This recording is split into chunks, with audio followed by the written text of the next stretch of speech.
बहुत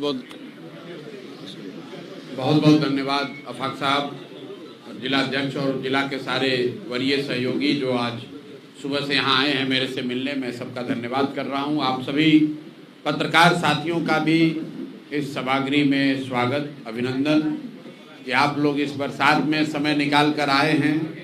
जनसुराज को उसकी बात अपनी जनता तक पहुंचाने में मदद करेंगे, उसके लिए भी मैं आपका धन्यवाद कर रहा हूं। जैसा कि आपको पता है कि पिछले करीब 50 दिनों से बिहार बदलाव यात्रा के तौर पर पूरे बिहार में हम लोग जाकर विधानसभा और प्रखंडों के स्तर पर बैठकें कर रहे हैं। ये क्यों किया जा रहा है? ये इसलिए किया जा रहा है कि आज से 2.5 बरस पहले जब मैंने आप ही के जिले पश्चिम चंपारण के बितिहरवा से पैदल चलना शुरू किया, तब करीब 2.5 बरस पैदल चल के हम लोगों ने जनसुराज के विचार, इसकी परिकल्पना, इस प्रयास के बारे में समाज को बताया।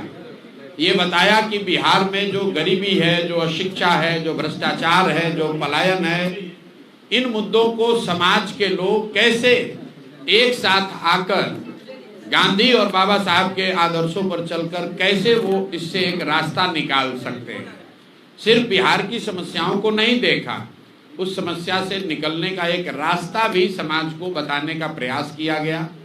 उसी प्रयास का नतीजा है कि करीब करीब 5500 गांव में मैं खुद गया, पैदल चल कर गया, और उसके बाद 2.5 बरस में करीब 1 करोड़ लोगों ने ये तय किया कि बिहार में एक बेहतर और सशक्त ईमानदार विकल्प की जरूरत है। और 2 अक्टूबर 2024 को सबने मिलकर एक दल बनाया जिसका नाम आप और हम जनसुराज के तौर पर जानते हैं। 2 अक्टूबर 2024 के बाद से करीब करीब 6 महीने हम लोगों ने उस दल का संगठनात्मक स्वरूप बनाने में लगाया है।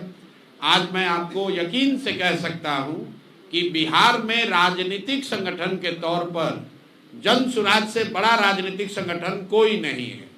आपके पास विधायक मंत्री ज्यादा हो सकते हैं, आपके पास सांसद हो सकते हैं, लेकिन कार्यकर्ताओं और सदस्यों के तौर पर जनसुराज आज बिहार का सबसे बड़ा आउटफिट है। भाजपा का यहाँ दावा है कि उनके करीब करीब 70 लाख प्राथमिक सदस्य हैं। जनसुराज को 1 करोड़ लोगों ने मिलकर बनाया है, और बनाने के बाद हर महीना करीब करीब 3 से 3.5 लाख लोग बजाबता 10 रुपया पैसा देकर हर महीना जनसुराज की प्राथमिक सदस्यता लेते हैं। तो पिछले महीने तक करीब करीब 1.25 करोड़ बिहार के लोग जनसुराज से सीधे तौर पर जुड़े हुए हैं। दूसरी बात, जनसुराज पिछले 30-35 साल में पहला ऐसा दल होने जा रहा है जिसने घोषणा की है कि बिहार को में व्यवस्था परिवर्तन के लिए किसी भी तरह का किसी नेता, किसी दल से गठबंधन नहीं, सिर्फ और सिर्फ बिहार की जनता से गठबंधन। एक ही एजेंडा है, बिहार से पलायन बंद होना चाहिए, बिहार में शिक्षा रोजगार होना चाहिए। ये दल किसी जाति का नहीं है, किसी व्यक्ति का नहीं है, किसी परिवार का नहीं है। आपको ये दिख सकता है कि आज प्रशांत किशोर इसके अगुवा के तौर पर देख रहे हैं, लेकिन मैं आपके सामने दावे के साथ कह रहा हूं कि आप कुछ वर्षों में वो दौर भी देखेंगे जब प्रशांत किशोर से भी काबिल लड़के इसी बिहार के मिट्टी से निकलेंगे, और वो प्रशांत किशोर से ज्यादा नाम, प्रतिष्ठा, इज्जत और जनता का समर्थन जनसुराज के प्लेटफॉर्म के जरिए हासिल करेंगे। यही जनसुराज का उद्देश्य है। बिहार में व्यवस्था परिवर्तन हो, लेकिन वो परिवर्तन किसी परिवार के द्वारा नहीं, किसी जाति, किसी व्यक्ति विशेष के द्वारा नहीं, बिहार के हर उस व्यक्ति के सामूहिक प्रयास से हो जो बिहार में एक नई राजनीतिक व्यवस्था चाहता है, जो ये चाहता है कि आने वाली पीढ़ियों को कोई बिहारी कह के गाली ना दे। हम लोग, आपने देखा होगा पिछले 2.5 बरस में मैंने बिहार में एक चीज प्रस्थापित करने की कोशिश की है कि किसी दल का, किसी व्यक्ति का, किसी नेता का नारा नहीं लगाना है। ये बात बहुत लोगों को समझ में नहीं आती है कि मैं जय बिहार, जय जय बिहार क्यों कहलवाता हूं। वो इसलिए कि बिहारी शब्द ही गाली बन गया है। बिहारी कहे जाना अपने आप में शर्म की बात हो गई है। तो ये हम लोग का संकल्प है, और हर बिहारी का ये संकल्प होना चाहिए कि जब तक बिहारी कहे जाना गौरव की बात न हो, तब तक बिहार को इस दुर्दशा में पहुंचाने वाले नेताओं का, दल का कभी हम लोग नारा नहीं लगाएंगे। उसमें प्रशांत किशोर भी शामिल है। अगर हम भी पहले सजग हुए होते, हमने भी पहले प्रयास किया होता, तो शायद बिहार की ये दुर्गति नहीं होती।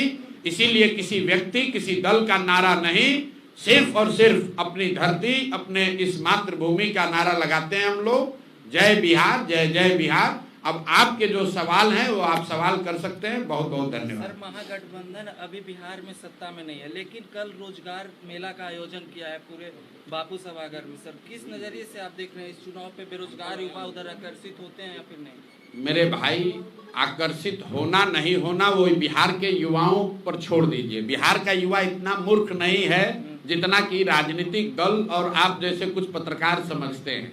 बिहार का युवा इतना मूर्ख नहीं है। जिस महागठबंधन की आप बात कर रहे हैं, कांग्रेस का बिहार में करीब 40-45 साल शासन रहा। देश का सबसे गरीब और पिछड़ा राज्य बिहार कांग्रेस के राज में बना। जिस महागठबंधन की आप बात कर रहे हैं उसका नेतृत्व लालू जी और तेजस्वी यादव कर रहे हैं। ये लोग पिछले 15 साल, 30-35 साल में 15 साल खुद मुख्यमंत्री रहे। 3 साल तेजस्वी यादव स्वयं से उप मुख्यमंत्री रहे। तो उन्होंने कितने रोजगार दिए हैं, बिहार की क्या दुर्दशा उन्होंने की है, ये प्रशांत किशोर को बताने की जरूरत नहीं है। पूरा समाज जानता है कि लालू जी के कालखंड को जंगल राज कहा गया, और पश्चिम चंपारण से ज्यादा इस बात को कौन जानता है किस दुर्दशा में यहाँ पर लोग रह रहे थे। शायद देश का एकमात्र बस का, पूरे बस का यात्रियों के साथ अपहरण की घटना अगर मुझे ठीक याद है तो इसी जिला में लौरिया के पास हुई थी। क्या उस दौर को आप वापस लाना चाहते हैं? ये रोजगार मेला और कलम बांटना, किसी ने कहा कि तेजस्वी यादव कलम बांट रहे, तो हमने कहा भाई तेजस्वी यादव कलम वाले नहीं, कट्टा वाले नेता हैं। जब तेजस्वी यादव और राजद की सरकार थी तो बिहार की पहचान कट्टा बनाने वाले राज्य के तौर पर होती है थी। अब क्यों कलम बांट रहे हैं हम आपको बता देते हैं। कोई जब आप सुनते हैं कहानी, शेर बूढ़ा हो जाता है, शिकार करने की क्षमता खत्म हो जाती है, तो सुने न सोना का कंगन दिखाता था। उसी तरह तेजस्वी यादव जैसे लोग कलम दिखाकर लोगों को भ्रमित करना चाहते हैं ताकि आप फंसिए। जिस दिन आपको फंसाकर सत्ता में आया तो अब उसका कैरेक्टर, चरित्र नहीं बदला है, फिर आकर आपको खाएगा ही खाएगा। फिर यहाँ आकर रंगदारी, अपहरण, भ्रष्टाचार ही करेगा और जनता अब उसमें फंसने वाली नहीं है। सर, मेरा 2 सवाल है। जी, बहुत उसका बिल्कुल स्वागत करते हैं। आ रहे हैं, उस पे आ रहे हैं। वृद्धा पेंशन बढ़ के 1100 हुआ है, इसका स्वागत करते हैं। लेकिन आपको ये समझने की बात है कि 20 बरस से नीतीश कुमार मुख्यमंत्री हैं।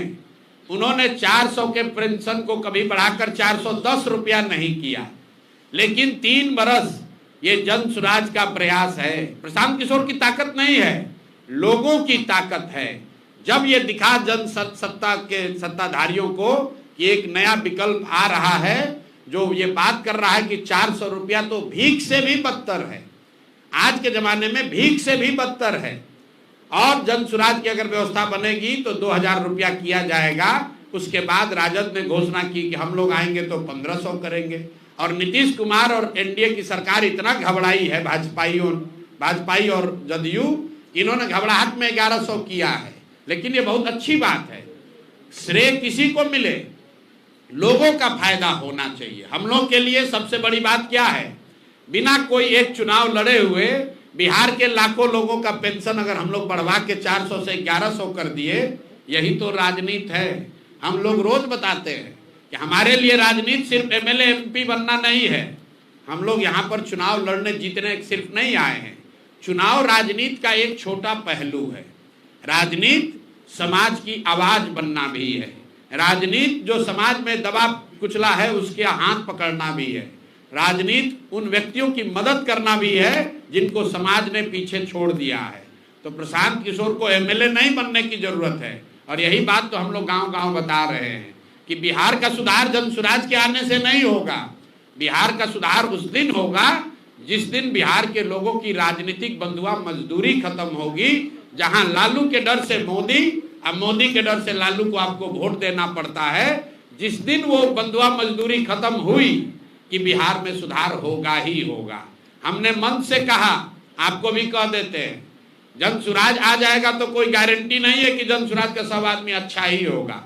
अगर जन सुराज का आदमी भी आता है, उसके भी मन में ये डर होना चाहिए कि अगर हम जनता का काम नहीं करेंगे, जनता हमको हटा देगी, तभी बिहार की तरक्की होगी। हमने आगे बढ़कर कहा कि अगर जन सुराज से भी किसी गलत व्यक्ति को टिकट मिल जाए, उसको भी आप लोग वोट मत दीजिए। हर हालत में बिहार में अच्छे आदमी जीतने चाहिए, अच्छे नेता जीतना चाहिए। जन सुराज जीते या न जीते, जिस दल से भी अच्छा आदमी खड़ा है उसकी आप लोग मदद कीजिए, उसको जिताइए। जन सुराज से अगर अच्छा कैंडिडेट नहीं है तो उसको भी हराइए। ये ताकत सिर्फ जन सुराज की है। हम ही लोग ये बात कह रहे हैं कि अगर जन सुराज का कैंडिडेट अच्छा नहीं है, उससे बढ़िया कोई आदमी खड़ा है, आप लोग उसको वोट दीजिए। हर हालत में बिहार जीतना चाहिए। जन सुराज जीते या न जीते, बिहार जीतना चाहिए। और बिहार तब जीतेगा जब आप और हम अच्छे प्रतिनिधियों का चुनाव करेंगे। सर, चंपारण मिरर से मैं रिपु मिश्रा दो सवाल का जवाब चाहता हूँ। अनुमति है सर? क्या? मैं चंपारण मिरर से रिपु कुमार मिश्रा 2 सवाल का जवाब चाहता हूँ। आप कहते हैं तेजस्वी यादव 9वीं फेल हैं, उनको मुख्यमंत्री बनने की काबिलियत उनमें नहीं है। दूसरी बात मैंने नहीं कही, ये आपका शब्द है। कुछ बुद्धिजीवियों से मेरी बात हुई, उन्होंने कहा कि विधानसभा में विधि का निर्माण होता है, वहाँ किसी IAS, IPS, किसी कलाकार, इंजीनियर, यूट्यूबर्स की जरूरत नहीं है, वहाँ विधि ग्रेजुएट लोगों की जरूरत है। बेहतर विधि का निर्माण होना चाहिए। देखिए, ऐसा है, आप तो पहले इस बात को समझ ही नहीं रहे हैं कि 9वां पास होने और नहीं होने की बात क्यों कही जा रही है। मैं रोज कहता हूँ कि फॉर्मल एजुकेशन और डिग्री से आदमी बुद्धिमान नहीं होता है। बहुत पढ़ा लिखा व्यक्ति भी बेवकूफ़ हो सकता है और बहुत कम पढ़े लिखे व्यक्ति भी समझदार हो सकते हैं। हम लोग गांव देहात में सुनते हैं, हम लोग कहते हैं हमारी दादी पढ़ी लिखी नहीं थी लेकिन बहुत समझदार थी। हम लोग ये भी कहते हैं, सुनते हैं कि हमारा लड़का बहुत पढ़ा लिखा है लेकिन उसकी समझदारी अभी नहीं डेवलप हुई है। फिर हम तेजस्वी यादव की बात क्यों कहते हैं 9वीं फेल की? वो इसलिए कहते हैं कि आप ये समझिए कि कई बार परिस्थितिवश, आर्थिक सामाजिक स्थिति की वजह से आपको या आपके पूर्वजों को पढ़ने का अवसर नहीं मिला।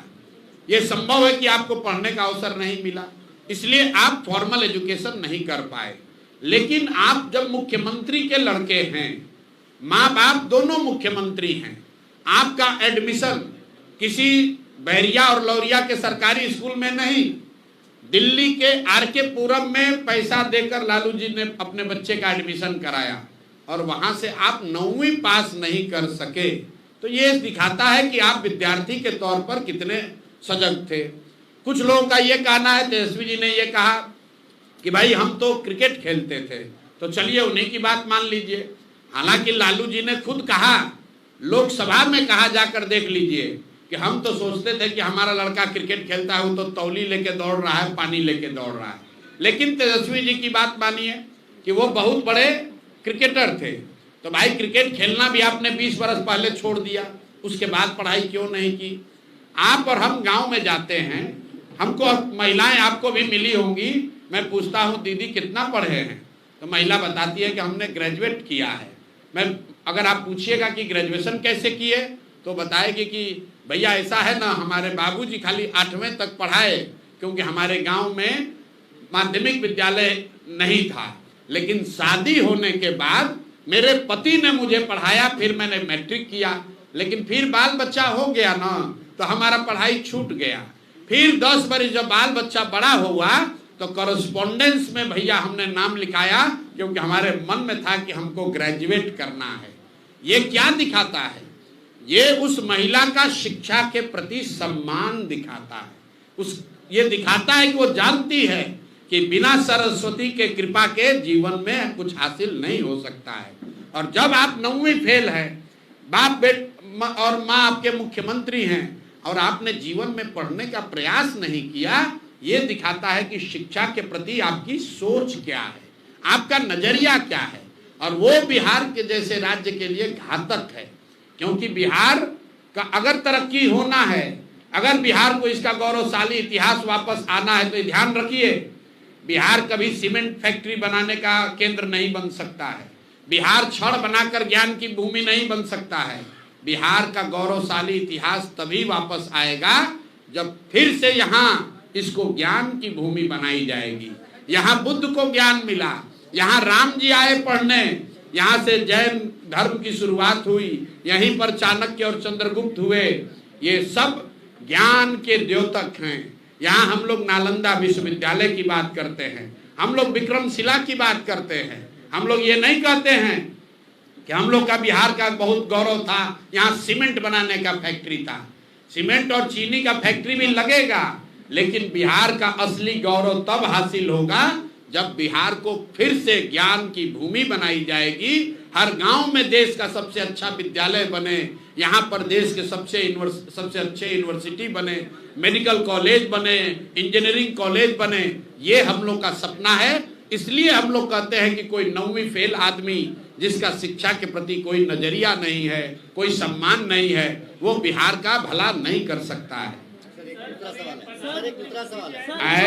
प्रधानमंत्री मोदी जी का आगमन हुआ था, राजनीतिक सभाएं शुरू हो गई है जी, सभा के दिन स्कूल को बंद कर दिया जा रहा है, इसको लेकर अब मेरे भाई आपने प्रश्न में ही बता दिया कि जिस दिन आप सभा करने आए हैं उस दिन बच्चों को आप उनका क्लास बंद करा रहे हैं।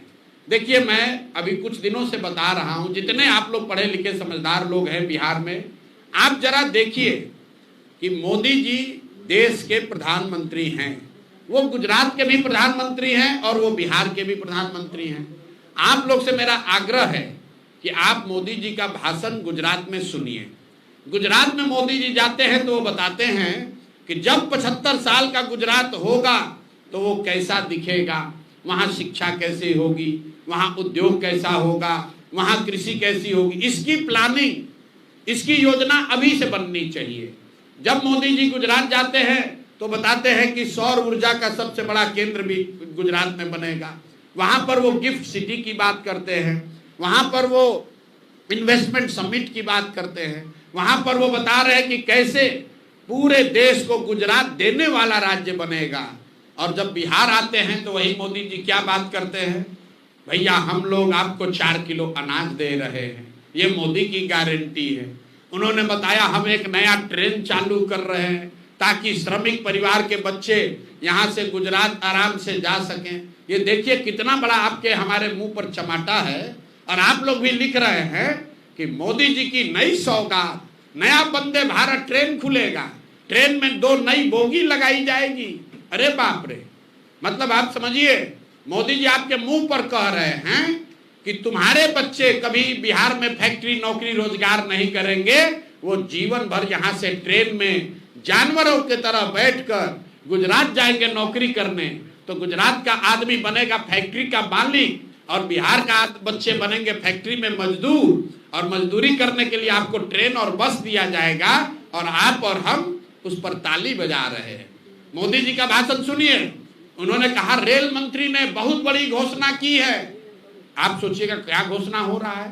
तो मोदी जी ने कहा कि अब से अनारक्षित अनरिजर्व 2 बोगी एक्स्ट्रा लगेगा ट्रेन में, और उसका सबसे ज्यादा लाभ बिहार के लोगों को होगा, क्योंकि बिहार का आदमी अंतिम समय में भी लटक कर चला जाएगा। ये मोदी जी के शब्द है।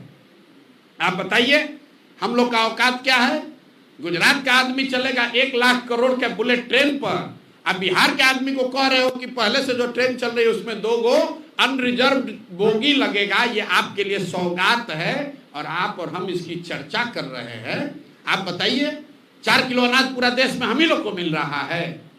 भाई 80 करोड़ लोगों को 5 किलो अनाज देने की योजना चल रही है, लेकिन मोदी जी का भाषण हमको आप सुनाइए। मैं चुनौती दे रहा हूं, कभी गुजरात में मोदी जी ने अगर ये कहा हो कि तुमको 5 किलो अनाज दे रहे हैं इसलिए वोट दो, लेकिन बिहार में आकर मोदी जी कहते हैं कि आपको 5 किलो अनाज मिल रहा है। बिहार में आते कहते हैं कुर्मी मेरा परिवार है, कुशवाहा मेरा परिवार है, यादव मेरा परिवार है, पंडित मेरा परिवार है। कौन जातिवाद फैला रहा है? आप कह रहे हो कि लालू यादव जातिवाद कर रहे हैं। लालू यादव अकेले कर रहे हैं। आप भी तो आकर आप जाके देखिए काराकाट में मोदी जी का भाषण क्या बता रहे। हमने डाला है फेसबुक पर कि मेरा पासवान समाज है, मेरा तेली समाज है, मेरा कुशवाहा समाज है, मेरा पंडित समाज मेरा परिवार है। अरे वाह, यही प्रधानमंत्री का काम है कि आप आकर यहाँ जातियों को बता रहे हैं कि कौन आपका परिवार है, कौन आपका रिश्तेदार है। अरे भाई, बिहार ये भी तो बताओ कि बिहार के लोगों को उन अपने बच्चों को पढ़ाने की सुविधा कब मिलेगी। कुछ बीजेपी का समर्थक कहता है कि शिक्षा राज्य की जिम्मेवारी है। अगर शिक्षा राज्य की जिम्मेवारी है तो मोदी जी गुजरात में जाकर क्यों ये बात कह रहे हैं कि कैसे हम लोग 5G इनेबल्ड स्कूल बना रहे हैं? गुजरात में जाकर क्यों बात कर रहे हैं कि 1 लाख वहां शिक्षक और विद्यार्थी अब ऑनलाइन अपना अटेंडेंस जमा करा रहे हैं? वहां के लिए भी तो शिक्षा राज्य सरकार की बात है। तो ये गलती मोदी जी की नहीं है, ये गलती चंपारण के लोगों की है, बिहार के लोगों की है, आपकी और हमारी है। हम लोगों ने अपना भाव इतना गिरा लिया है कि कोई नेता आता है, कहता है 4 किलो अनाज दे रहे हैं, हम लोग उसी पर वोट दिए जा रहे हैं। इसीलिए ये दुर्दशा है।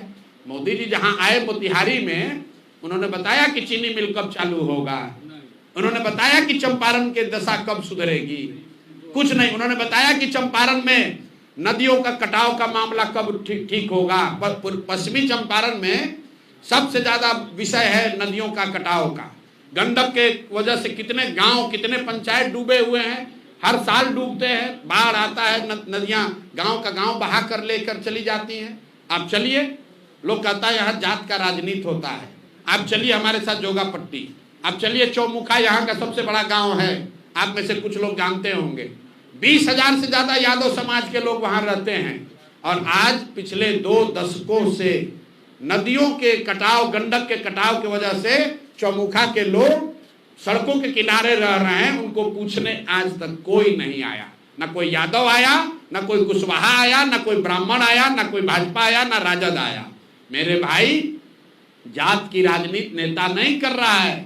जात में आप और हम उलझे हैं, नेता तो अपनी राजनीति कर रहा है, अपने बच्चों की राजनीति कर रहा है। इसीलिए जनसुराज कह रहा है कि मेरे भाई एक बार अपने बच्चों की चिंता करो, नहीं करोगे तो इन्हीं दलों के लड़ाई में लड़के मर जाओगे, तुम्हारे बच्चों को भी मजदूरी करनी पड़ेगी, बिहार को का सुधार नहीं होगा। यही बात हम लोग सबको बता रहे हैं। दूसरी पार्टियों के द्वारा जातीय समीकरण को साधने के लिए गठबंधन किया जाता है, तो क्या भविष्य में जनसुराज भी गठबंधन कर सकता है? एक बार पहले ही बोल दिए, जब हम लोग का गठबंधन बिहार के लोगों से है, बिहार के गरीबों से है, बिहार में बदलाव चाहने वालों से है। बिहार में 60% से ज्यादा लोग बदलाव चाहते हैं, वो किसी जाति के हों, किसी धर्म के हों, किसी दल के हों, किसी क्षेत्र के रहने वाले हों। तो आप बताइए कि 60% से ज्यादा किसकी आबादी है? तो हम लोग का जब गठबंधन हो गया 60% उन लोगों से जो कि बिहार में बदलाव चाहता है, तो हम 60% छोड़कर किसी जाति विशेष से क्यों गठबंधन करेंगे? सर युवाओं को पार्टी में मतलब सर युवा लोगों को जब टिकट का बात आता है तो किसी भी पार्टी में 5% युवा को भी टिकट नहीं मिल पाता है। जबकि क्रांति का बात होता है, जन सैलाब का बात होता है, रैली का बात होता है, तो युवाओं को खड़ा करा दिया जाता है। इस बार 2025 में जनसुराज पार्टी से कितने % युवाओं को सर टिकट? कोई युवा का रिजर्वेशन नहीं है। बिहार में जनसुराज से काबिल लोगों को, सही लोगों को टिकट मिलेगा। वो आदमी युवा हो या बुजुर्ग हो, महिला हो या पुरुष हो, हम लोग काबिल लोगों को आगे बढ़ाना चाहते हैं। और मैं ऐसा समझता हूं कि युवाओं को यहाँ टिकट पाने के लिए रिजर्वेशन की जरूरत नहीं है। सिर्फ इस बात की जरूरत है कि पैसे और जाति के आधार पर उनके पिताजी क्या करते हैं, इस आधार पर उनके साथ डिस्क्रिमिनेशन न हो। क्योंकि बिहार में पिछले 30 वर्ष में सिर्फ और सिर्फ 1250 परिवार के लोग ही MP विधायक बने हैं। इस बात को याद रखिए। सभी दलों में 30 वर्ष में जो भी विधायक बना, मंत्री बना, सांसद बना, वो सिर्फ 1250 परिवार के लोग ही बने हैं। हम लोग को लगता है कि खाली लालू जी का एक परिवारवाद है, ऐसी बात नहीं है। हर जगह परिवारवाद है। हर क्षेत्र में 4-5 परिवार हैं, वही घूम फिर के राजनीति करते हैं, उन्हीं के बच्चे सांसद विधायक बनते हैं। उसी को तोड़ने के अभियान का नाम है जनसुराज। क्योंकि यहाँ पर आपके बाबूजी विधायक हैं कि नहीं, इसका कोई चिंता नहीं है। आपके पास पैसा कितना है, इसकी चिंता नहीं है। लेकिन अगर बिहार को सुधारने का जज्बा है, काबिलियत है, तो आपको जनसुराज में जगह मिलेगी और जनसुराज आपकी मदद भी करेगा। इसीलिए आप देख रहे हैं कि इतनी बड़ी संख्या में लोग जनसुराज से जुड़ रहे हैं। काबिलियत की क्या परिभाषा है? जॉन सुराज से इतनी बड़ी संख्या में लोग जुड़ रहे हैं, वो टिकट की अपेक्षाएं में जुड़ रहे हैं जी। तो अभी तक जॉन सुराज जो है टिकट का कोई क्लियरेंस नहीं किया है और इतनी बड़ी संख्या में लोग जुड़ते जा रहे हैं, क्या आपको नहीं लगता है कि आगे चल के ये मतभेद पैदा कर सकते हैं? क्या मतभेद पैदा होगा? मान लीजिए कि बिहार देश में सिविल सर्विसेज का एग्जाम होता है, तो जो लोग कलेक्टर बनना चाहते हैं, जो एसपी बनना चाहता, आईपीएस आईएएस बनना चाहता है, लाखों बच्चे देश के हैं जो तैयारी करते हैं, फॉर्म भरते हैं। उसमें जो सबसे काबिल व्यक्ति होता है वो आईएएस आईपीएस बनता है, जो काबिल नहीं होता है वो उसके नीचे का ट्राई करता है। आपसे यूपीएससी नहीं क्लियर होगा तो आप बीपीएससी ट्राई कीजिएगा, बीपीएससी नहीं क्लियर होगा तो कोई क्लर्कियल एग्जाम दीजिएगा, उससे भी नहीं होगा तो टीचर वाला में जाकर एग्जाम दीजिएगा। तो भाई सबको प्रयास करने का अवसर है, यही तो लोकतंत्र है। जो उसमें सबसे काबिल होगा वो 243 लोग विधायक लड़ेंगे, जो बच जाएंगे कल वो 1200 लोग जिला परिषद लड़ेंगे, उससे भी लोग बच जाएंगे तो 8500 मुखिया और 8500 सरपंच लड़ेंगे, उससे भी नीचे के लोग होंगे वो वार्ड सदस्य लड़ेंगे। हमने कहा है कि बिहार सिर्फ विधायक बदलने से नहीं सुधरेगा, मुख्यमंत्री मंत्री बदलने से नहीं सुधरेगा। बिहार तब सुधरेगा जब 5-7 हजार अच्छे लोग मुखिया बनेंगे, जब 20-25-50 हजार लोग अच्छे लोग वार्ड सदस्य बनेंगे। तो जन सुराज में सबकी जगह है। कोशिश होगी कि जिसमें भी जो क्षमता है उसकी क्षमता के अनुसार और समाज में स्वीकार्यता के हिसाब से उसको वो मौका दिया जाए ताकि वो आगे बढ़कर समाज में कुछ कर सके।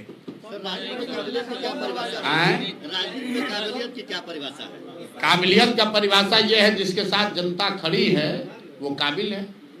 माई बहन योजना का फॉर्म भरवाया जा रहा है महिलाओं से। माई बहन योजना का फॉर्म जो है महिलाओं से भरवाया जा रहा है। अच्छी बात है। तो जो महिला फार्म भर रही हैं उसको आप लोग भी बताइए कि माई बहन योजना लागू करने वाले दल जो हैं, पहले हैं तेजस्वी यादव। तो तेजस्वी यादव को तो ज़्यादा कुछ समझ है नहीं, आप लोग जरा उनके लिए गणना करके बता दीजिए कि बिहार में 6 करोड़ महिलाएं रहती हैं। अगर उसमें 1-1.5 करोड़ जो नाबालिग महिला है, बच्ची है, उसको अगर हटा भी दें, 4.5 करोड़ 5 करोड़ महिलाओं को अगर आप 2,500 रुपया हर महीना देंगे तो साल में 1,50,000 करोड़ से ज़्यादा पैसा लगेगा। बिहार सरकार का ये बजट ही नहीं है। तो भैया जो बजटे नहीं है तो कैसे, मतलब आपके जेब में है 100 रुपया और आप कह रहे हैं कि हम 200 रुपया का सामान खरीदेंगे, तो दुकान वाला क्या कहेगा? 2 थप्पड़ मार के भगा देगा कि भैया जब पैसा होगा तब आना। लेकिन एक गंभीर बात समझिए, कांग्रेस वाले भी इसमें शामिल हैं। तो हमने एक चुनौती दी है देश में अपने आप को बहुत बड़े अर्थशास्त्री समझने वाले और हैं भी, पी चिदम्बरम जी को, कांग्रेस को पी चिदम्बरम को बिहार में लाना चाहिए और चिदम्बरम जी आकर बिहार के लोगों को ये समझा दें कि कैसे बिहार के बजट से, बिहार के संसाधन से बिहार में सभी महिलाओं को 2,500 रुपया महीना दिया जा सकता है। अगर पी चिदम्बरम इस बात को समझा देंगे तो मैं इसको सहर्ष स्वीकार कर लूंगा और माई बहन योजना का समर्थन भी करूंगा। लेकिन पी चिदम्बरम आकर बिहार में कांग्रेस की ओर से ये समझा दें कि 2,500 रुपया प्रति माह के हिसाब से अगर बिहार की महिलाओं को पैसा दिया जाएगा तो कैसे दिया जाएगा। साथ ही महोदय को खाली एक ही बात बताना है, राहुल गांधी भी रोज रोज आ रहे हैं, आप लोग जरा पूछिए कि अक्सर आप बिहार की महिलाओं पर इतना काहे फोकस है? कर्नाटक में आपकी सरकार है, तेलंगाना और हिमाचल में भी कांग्रेस की सरकार है। अगर आप इतना ही ज्ञानी हैं तो कर्नाटक, तेलंगाना और हिमाचल तीनों राज्य बिहार से ज्यादा धनी राज्य हैं, तो वहां पर महिलाओं को 2,500 रुपया आप क्यों नहीं दे रहे हो भाई? ये तो यक्ष प्रश्न है भाई। कर्नाटक में महिलाओं को 2,500 रुपया क्यों नहीं दिया जा रहा है? तेलंगाना में क्यों नहीं दे रहे हो? हिमाचल में क्यों नहीं दे रहे हो? बिहार में क्यों ये घोषणा कर रहे हो? बिहार में इसलिए कर रहे हो कि वही बात है, बूढ़ा शेर कंदन दिखाकर किसी को जाल में फंसाना चाहता है। क्योंकि बिहार का बजट है 3.25 लाख करोड़, उसमें योजनाओं के लिए उपलब्ध है 1 लाख करोड़ और भाई साहब लोग बता रहे हैं कि 1.5 लाख करोड़ रुपया हर साल महिलाओं को दे देंगे। आपने कांग्रेस का ऐड देखा होगा, विज्ञापन देखे होंगे, तो ऑलरेडी उसमें लिखा हुआ है जरूरतमंद महिला। जरा इसको आप लोग ध्यान नहीं दे रहे। ये कांग्रेस के लोग इतने बुर्बक नहीं हैं, 50 साल देश को टोपी पहना के शासन किया है। ऑलरेडी उस विज्ञापन में लिखा है जरूरतमंद महिलाओं को 2500 रुपया दिया जाएगा। तो पहले आपस में तय कर लो कि सभी महिला को दिया जाएगा, जरूरतमंद महिलाओं को दिया जाएगा। और अगर आप कह रहे हो जरूरतमंद, तो कौन है जरूरतमंद और कौन नहीं है जरूरतमंद, ये बता दो भाई। सर एक चीज है कल के यहाँ के स्थानीय सांसद जी ने आप पर एक लंबा लेख लिखा है। कौन? श्री संजय जायसवाल जी। अच्छा। और जिसमें उन्होंने आपको कहा है कि आप राजनीतिक व्यापारी हैं। अब पहली बार आप पे पर्सनल अटैक करते हुए कहा है कि आप दिन भर अच्छी बात करते हैं और रात को उदय सिंह जी के साथ बैठकर शराब पीते हैं। अरे बाप रे। अब बताइए, मतलब लोग कितने यहाँ बेवकूफ हैं कि अगर मान लीजिए कि किसी व्यक्ति के साथ बैठकर हम शराब पी रहे हैं, तो खुद ही बता रहे हैं कि हम लोग सरकार में इतने अक्षम हैं कि जानते हैं लेकिन इनको पकड़ नहीं पा रहे। कितना बेवकूफ है ये नहीं समझ पा रहा हूं मैं। अरे भाई, अपना बेवकूफी का मेडल खुद ही अपने सीने पे लगा रहे हो। आप बताइए कि शराबबंदी है और संजय जायसवाल जी को तथाकथित तौर पर यह पता है कि हम शराब पी रहे हैं, तब तो सबसे आसान यही है, हमको पकड़ लो भाई, पकड़ लो, हमको बेनकाब कर दो। अब आ जाइए कि संजय जायसवाल ने लेख क्यों लिखा है। तो क्रिकेट आप लोग देखते हैं, क्रिकेट में जब बैट्समैन घायल हो जाता है तो दौड़ने के लिए, रन लेने के लिए एक रनर बुलाता है। रनर बुलाने का एक नियम है, जो पहले से आउट होके चला जाता है वो बनकर आता है रनर। क्रिकेट देखते हैं ना, तो जिसको अभी आगे बैटिंग करने आना है वो नहीं आता है रनर के तौर पर, जो आउट होके चला जाता है उसको बुलाता है, जाओ अब वो आदमी थोड़ा घायल हो गया है बैट्समैन, रनर के तौर पर दौड़ो। तो संजय जायसवाल वही आउट हुए बैट्समैन ने पहले अध्यक्ष थे, भाजपा ने हटा दिया। यही हटाया किस लिए था? यही फेसबुक पर लेख लिखने के चक्कर में रोज लिखते थे कि हम जदयू को तोड़ने वाले हैं, तो भाजपा वाला इन्हीं को तोड़ के हटा दिया। अब इनके जो बड़े भाई हैं दिलीप जायसवाल, राजनीतिक तौर पर बड़े भाई, उन पर अभी हुई है गोलाबारी, राजनीतिक गोलाबारी। अब बेचारे आहत होकर गिरे हुए हैं, 15 दिन से उनको जवाब नहीं सूझ रहा है। ये नहीं बता रहे हैं कि सिखों के कॉलेज को किशनगंज में कब्जा किए हो कि नहीं किए हो, इसका जवाब नहीं दिया। कह रहा है ऊपर भगवान है। भगवान आपके लिए तो हमारे लिए भी है, भगवान आपके लिए है तो उसके लिए भी है जिसका कॉलेज आप कब्जा किए हैं। तो इन लोगों ने अभी तक ये नहीं बताया कि दिलीप जायसवाल ने सिखों के कॉलेज को अवैध तौर पर कब्जा किया है कि नहीं किया है। इन लोगों ने ये नहीं बताया कि जो 2 महिला प्रेस के सामने आकर कह रही है कि दिलीप जायसवाल ने हमारे बच्चे राजेश, हमारे भाई, हमारे बच्चे का कत्ल कराया है, उस पर इन्होंने जवाब नहीं दिया। तो पीछे से ही रनर बनकर उतरे हैं दिलीप जायसवाल, संजय जायसवाल। तो भैया इनको क्रिकेट का नियम मालूम है कि जब बैट्समैन आउट होगा तो रनर को भी उसके साथ पवेलियन वापस जाना पड़ेगा। तो बेकार लपेटे में आ जाएंगे, ज्यादा उछलना नहीं चाहिए। फेसबुक पर लिखना जो है वो अपने नहीं लिखते होंगे, कोई अपने असिस्टेंट से लिखवाए होंगे, इतना उनको हिंदी का ज्ञान नहीं है कि उतना लिख पाए। और ज्यादा अगर उनको परेशानी हो रही है तब बेतिया में उनके कर्म और कुकर्मों की चर्चा हम पदयात्रा होते हुए बहुत सुने हैं उनके पेट्रोल पंप के बारे में, ये भी सुने हैं कि उनका यहाँ नर्सिंग होम कैसे चलता है और क्या होता है। तो ज्यादा ना उलझें, नहीं तो दिलीप जायसवाल का तो अभी जवाब दे नहीं पा रहे हैं, अब भी उलझ जाइएगा। तो अभी उनको हम छोड़ रहे हैं क्योंकि रनर हैं, अगर बैटिंग करने आ जाएंगे तो इनका उपाय कायदे से किया जाएगा। ये प्रशांत किशोर है, किसी से डरता नहीं है, इनके जैसा कितने आए और कितने गए।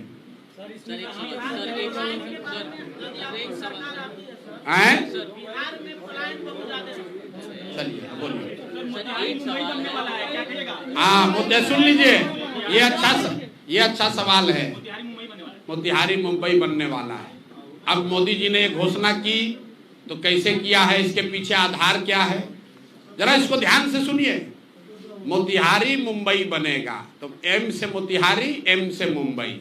संथाल परगना सूरत बनेगा, एस से संथाल परगना, एस से सूरत। पटना पुणे बनेगा, पी से पटना पी से पुणे। तो भैया तुकबंदी करने के लिए जो समझ में आया वही बोल दिया। मोतिहारी मुंबई बनेगा, पटना पुणे बनेगा, संथाल परगना सूरत बनेगा, एस से संथाल परगना, एस से सूरत, पी से पटना पी से। तो किसी ने भाषण लिखने वाला कहा देखिए यही मिलान ठीक है, वरना पटना और पुणे का कोई लेना देना नहीं है। संथाल परगना सूरत से क्यों बनना चाहिए, वो मुंबई क्यों नहीं बनना चाहिए, ये कोई नहीं पूछ रहा है। भाई मोतिहारी मुंबई क्यों बनना चाहिए, दिल्ली जैसा क्यों नहीं बनना चाहिए, क्योटो और वाराणसी जैसा क्यों नहीं बनना चाहिए। तो यही तुकबंदी है। मोदी जी इसी के लिए जाने जाते हैं। तो एम से मोतिहारी, एम से मुंबई। अब जितने लोग हैं वो अब डी से ड्रीम अपना सपना देखते रहे, एस से सपना देखते रहे और मोदी जी को 2-4 बार और जिताते रहे। जैसे चीनी मिल चालू हो गया वैसे मुंबई बनने वाला है मोतिहारी। आप भी और हम भी जाएंगे। अब ये बताइए मुंबई के किनारे तो सागर है, सब बात तो ठीक है। यही हम भी कल से सोच रहे हैं कि मोदी जी समुद्र भी ले आएंगे क्या मोतिहारी के पास। अरे भाई उन्हीं लोग कहता है मोदी है तो मुमकिन है, तो ये भी संभव है कि मोदी जी समुद्र उठा कर ले आए मोतिहारी के पास और हम लोग वहां पर बीच पर घूमेंगे। बड़ा बढ़िया लगेगा। भाई जल्दी कीजिए, हम लोग भी चाहते हैं। वो हो जाएगा तो हम भी भाजपा का वोटर बन के भाजपा को वोट देंगे। हम भी एगो घर और खरीद के अपना मुंबई